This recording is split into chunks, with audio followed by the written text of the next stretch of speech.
మనం అనుకున్నట్లు అక్కడికి వెళ్ళాక నాస్తిక తత్వం అన్నది ఒక ఏరియాలో ఉంది, కానీ అక్కడికి వెళ్ళాక తపన పడతారండి. ఇక్కడైతే పక్కింటి వాళ్ళు సైకియాట్రిస్ట్, మనకి మన బాధలన్నీ పక్కింటి వాళ్ళతో చెప్పుకోవచ్చు. అక్కడ ఎవడూ లేడు. అంచేత పేరుకుపోయినటువంటి ఆ బాధ వల్ల ఎవరు దొరుకుతారా అని ఎదురు చూస్తున్నారు అక్కడ. అక్కడికి వెళ్ళి చెప్పేవాడు, కానీ సులభ రీతిలో. గమ్ అనుకో చాలు, గమ్ గణపతి అయినమా, పెద్ద పెద్ద అక్కర్లేదు. మీరు నవ్వుతారేమో, హోమం చేసుకోవాలంటే ఫైర్ అలారం మోగుతుంది. ఎలాగా? అమెరికాలో స్టవ్ వెలిగిస్తారు కదా, 4 బర్నర్స్ ఉంటాయి కదా, ఆగ్నేయ భాగంలో ఉన్నటువంటి బర్నర్లో అగ్నిం దూతం వృణీమహే హోతారం విశ్వవేదసం అస్య యజ్ఞస్య సుకృతం రాం హ్రీం రూం రైం రౌం రహరమరయం అగ్నిం ఆవాహయామి. 2 అక్షత గింజలు వేసేయండి, ఇటుపక్క అన్ని పప్పు అన్ని పెట్టుకోండి. Blending spirituality with the mundane life is the call of the day. అందులో అమెరికా లాంటి ప్రదేశంలో ఓ పేలపు కింద తీసుకోండి, ఎంత వేసేవన్నది చూడడు గణపతి, ఎంత భక్తితో వేసేవన్నది చూస్తాడు. భావం ప్రధానం. అది నేతిలో ముంచండి, చేతితో పట్టుకోండి. ఓం శ్రీం హ్రీం క్లీం గ్లౌం గం గణపతి వరద సరద మీద స్వాహ స్వాహ వేసేయండి.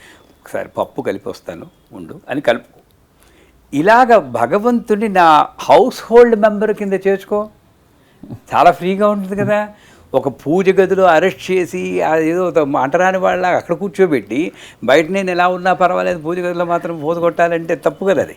అంచేత వంట గదిలో అంటే పూజ గదిని ఒక క్వారంటైన్ రూమ్ చేసినట్టు అది అంతే కదా మరి, నిజానికి అంతే కదా. అదే గదిలో నేను చాలాసార్లు మొన్న కూడా ఒక దీంట్లో చెప్పాను, మనకి మాత్రం సింగిల్ బెడ్రూమ్స్ ఉండాలి. మీకు ఒక బెడ్రూము, మీ పిల్లలకు ఒక బెడ్రూము, గెస్ట్కి ఒక బెడ్రూము, మడ్ రూమ్స్ అని కూడా ఉంటాయి బురదలు తుడుచుకోవడానికి అమెరికాలో.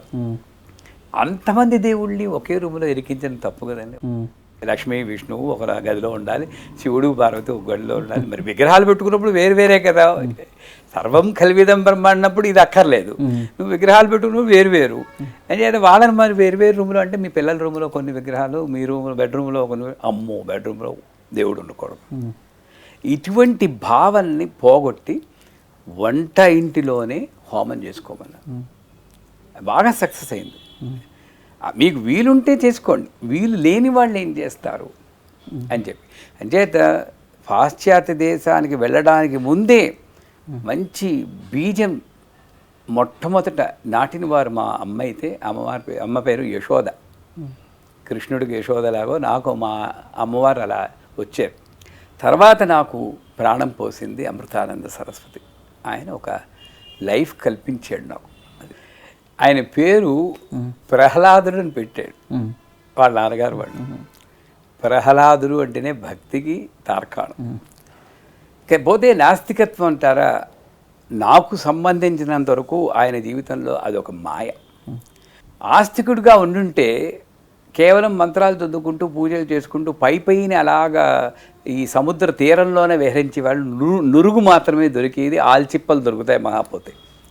సైంటిస్ట్ అవడం మూలాని ప్రతిదాన్ని కూలంకషంగా అంతరార్థం కోసం చర్చించడం, అన్వేషణ చేయడం నేర్చుకున్నారు. అది ఒక్క రోజులో వచ్చింది కాదు. ఆయన జాంబియాలో ఉన్నప్పుడు ఆయన పరమనాస్తికుడు అనకూడదు, కానీ వెళ్ళాడు. అసలు నమ్మలేదు, కానీ ఒక తత్వం ఉందని నమ్మేవాడు. ఎందుకంటే ఆయన చిన్నప్పుడే అందరూ ఆడుకుంటున్నప్పుడు ఆయనకి ఈ అనుభవం వచ్చి కళ్ళు తిరిగి పడిపోయారు. చిన్నప్పటి నుండి ఆయన అడిగినటువంటి క్వశ్చన్లు వాళ్ళ నాన్నగారిని కానీ వాళ్ళ అక్కయ్యని కానీ భగవంతుని గురించే, భగవంతుడు అంటే ఎవరు అని అన్నారు. ఈ పార్ట్ చాలామందికి తెలియదు. పైకి వచ్చింది నాస్తికత్వం. ఎందుకంటే చిన్నప్పుడు అడిగినా పెద్ద అయ్యాక గుడికి వెళ్ళేవారు కాదు. ఎందుకంటే కేవలము రూపంలోనే భగవంతుడు ఉన్నాడు అన్న తత్వం ఆయన పెద్దగా ఆకర్షించలేదు. ఈయన వల్ల ఒక బృహత్ కార్యం నెరవేరాలి అని ఉంది కాబట్టి జాంబియాలో ఉన్నప్పుడు సడన్గా ఒక అర్ధరాత్రి శ్లోకాలు రాయడం మొదలెట్టారు.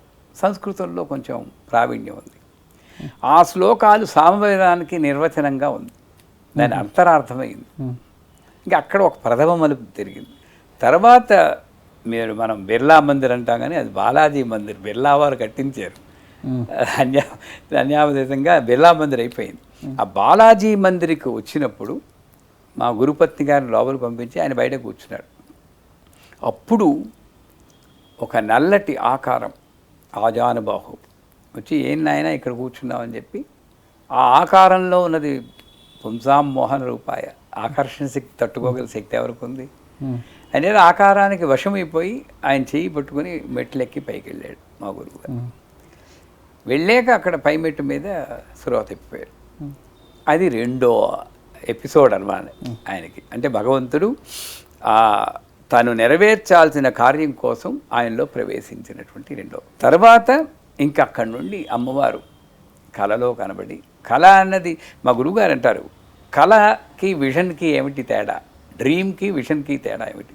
కళ అంటే నువ్వు ఎప్పుడో చూసినవన్నీ అక్కడ వస్తూ ఉంటే, ఒక వెంకన్నబాబు కనబడ్డాడు, దుర్గాదేవి కనబడింది.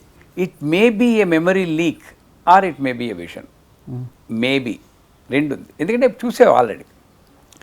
నీకు చూడనటువంటి వ్యక్తులు, చూడనటువంటి ప్రదేశాలు వచ్చాయి అనుకోండి, అది విషన్ అంటారు.